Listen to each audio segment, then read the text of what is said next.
Setting Tempe down carefully on the table, I stared at him as he stared back up at me with his little button eyes.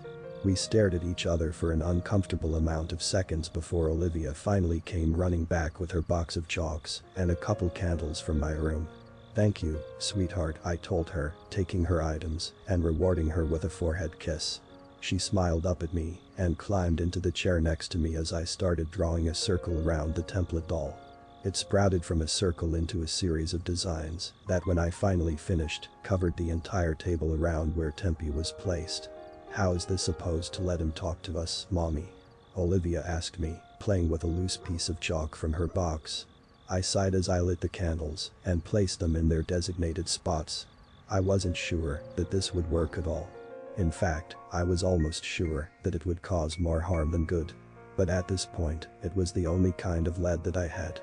"The circle will keep his spirit trapped inside it so we can safely talk to him," I explained. I stood to go turn the lights off and stopped as I turned to look at Tempe sitting down on the counter. He looked at me and gave the slightest nod to me. Nodding back, I flicked off the lights and walked back to my chair with Olivia.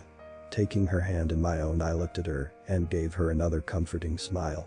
"I call on the spirit of Charles Sumner to come forth and speak to us," I told whatever spirits were hanging around the seance.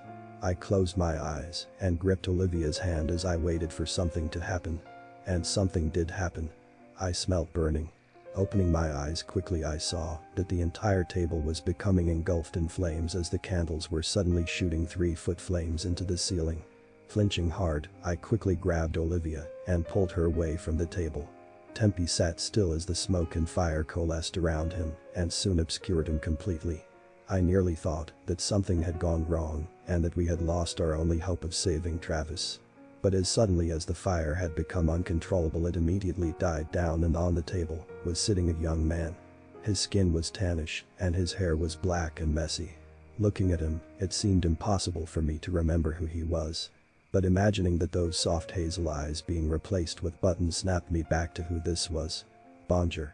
He chuckled awkwardly, waving to me and Olivia from his position on the table.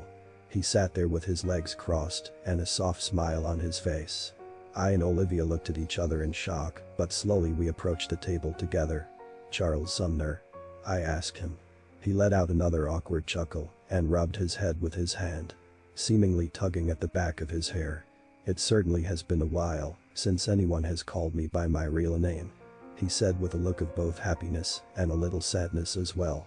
I looked down at Olivia, who was already calm as any little kid can be near a strange man sitting on her table. "But yes," he began again. "I'm Charlie Sumner. Or Tempe if you'd like."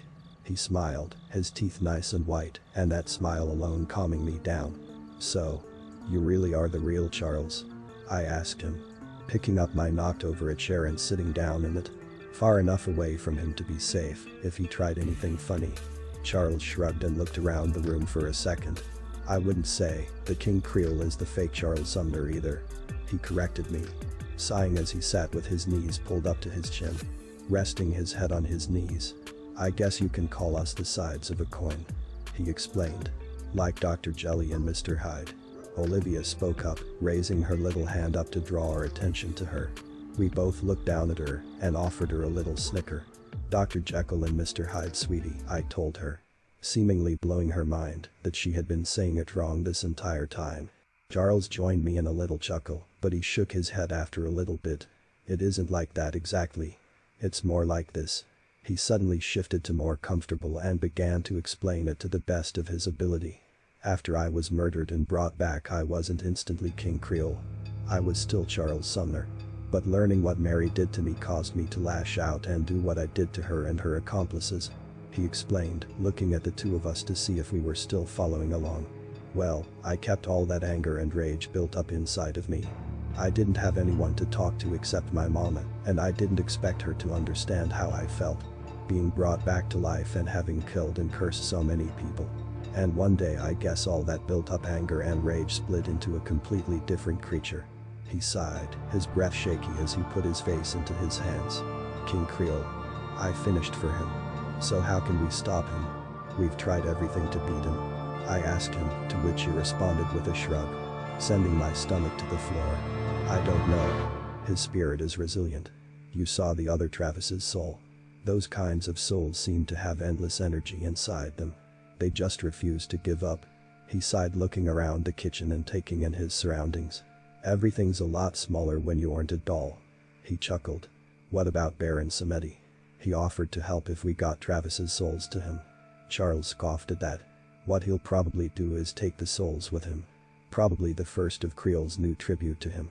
He responded to us, suddenly his tanned face going pale and backing up quickly from the table. I raised a brow at him, but the freezing cold hand being placed on my shoulder shocked me into staying still. How right you are. The familiar voice of Travis with that newly soft southern accent sent me into panic mode as I quickly turned to meet him, only to receive a smack at the back of the head by a hard object, sending me down to the kitchen floor. Get away from me, Olivia shouted, running away from Creel and quickly climbing up onto the table to cower with Charles. I heard the steps of his dress shoes and the tapping of his cane as he passed me. I reached an arm out to try and stop him, only to have it stepped on by his shoes. I do owe you a big thanks, Alexandra. He told me, a smile on his face as he lowered his face to meet mine as he began grinding his foot into my hand. You made it much easier to finally rid myself of him. I could only assume he was talking about Charles.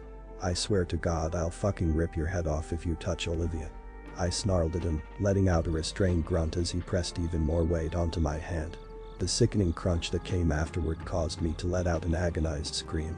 No need for such foul language. I thought you Brits were taught better than that. He chuckled, letting my hand go from his vice-like grip and sending a blow right to my ribs, taking the breath out of me. Don't hurt my mommy. Olivia's voice brought me back from the brink of passing out in pain. Looking up, I saw that she had launched herself at Creel and was frantically beating her with her little hands as she clung to him. She clung to his back as she tried to protect me from him. Certainly a brave effort, Creel growled. Seconds from getting her off his back when the unmistakable sound of a frying pan hitting him rang out in the kitchen. He stumbled forward and began slumping against the wall. Straining my neck, I saw that Charles had managed to reach out and grab a frying pan from the sink and had struck his alter self with it. End the seance, he quickly shouted, looking down at the still flaming candles and a circle keeping him trapped on the table. Not fully understanding why he wanted that, I simply nodded and crawled over to the table. Grabbing the nearest candle I could reach from the floor, I snuffed out against the floor and sighed hard as they all went out, leaving me and Olivia in darkness. Where did he go?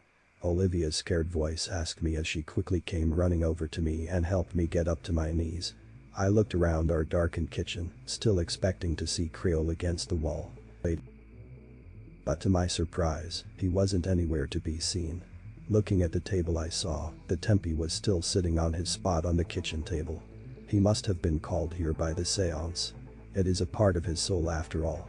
I sighed, mentally smacking myself for not foreseeing the possibility of this happening. I really must stop doing these seances. If anything, they've just caused nothing but problems. Sitting up and gripping my head as it spun, I managed to get up straight and walk over to Tempe. What do we do now, Mommy? Olivia asked me. I looked over to her as I picked Tempe up and handed him to her. She wrapped her arms around him and looked up at me, still waiting for an answer from me. And I didn't have one for her. It truly felt like I had nowhere else to go. No way at all to save Travis. I don't know, sweetheart. I really don't. I sighed, sitting on the chair and letting out a hard sigh as I touched the back of my head, wincing at the sting I felt back. I looked over to Olivia, who was busy whispering something at Tempe. I raised a brow at that. It had never crossed my mind that she was able to talk to him without the need for a seance. Otherwise, how else had she known that I was in danger at the Voodoo store? Mommy. Her excited voice quickly brought me out of that train of thought and I looked down at her. Tempe says that maybe he can help us after all, she said quickly, jumping up and down and holding the little template doll up in the air as she did so. I looked at them both with doubts, but I listened to their plan. Olivia did her best to describe it and I listened to both of them. Can that even work? I mean, honestly, you two. That has to be really one of the brashest ideas ever. I snuffed at them. Olivia held Tempe up to her ear and nodded as he seemingly whispered to her. She nodded and looked back at me. He says to tell you that it isn't as dumb as you rushing in there with only a knife, she said with a straight face. I sighed and shook my head. Well, he wasn't wrong about that one. So I finally nodded, standing up and walking over to the two of them. We might as well try it. Because if it doesn't work, we're all going to be screwed. I chuckled nervously, picking the two of them up with a grunt and walking off to go and prepare everything we were going to need. This included some more chalk, candles, a branch from the tree outside, and of course a bottle of Olivia's old mother's booze. All packed up, the three of us waited till nightfall and made our way out towards the Voodoo store. We weren't expecting it to be closed, it is open 24 hours after all. In fact, the whole plan was expecting the store to be open and for King Creel to be there. Lucky enough for us, he was currently dealing with the man I had seen him with the last time he was there. I wonder how badly getting rid of his wife had messed him up. Okay, Tempe. Show Olivia the right circles to draw. And Olivia, be careful not to burn yourself or Tempe. We have to get this right or it isn't going to work at all. I told the two of them as we hid in the alley next to the store. They both nodded up at me, and with one final hug of Olivia, I stood and went back to the door. Just in time to see the undead corpse of a woman shambling into the store right before me. Keeping my mouth shut to keep me from screaming, I let her go ahead. I peeked into the store as I saw the woman shambling over towards who I could only guess was her husband. The old zombie trick, he must be running out of ideas. The man let out a blood-curdling scream as the undead woman latched onto him and began biting into his neck. I watched as Creel chuckled to himself as the body was eaten in front of him. Taking this opportunity, I entered the store again and quickly dropped my purse in the door to keep it from closing all the way. I wasn't going to let him lock me in here again. He looked over at the door, most likely expecting another customer, but his smile quickly turned into an angry scowl as he saw me. "Don't you have anything better to do than annoy me?" he asked, sitting up straight and walking past the counter over to me. His displeasure rose with each step towards me. I stood my ground as he walked closer to me.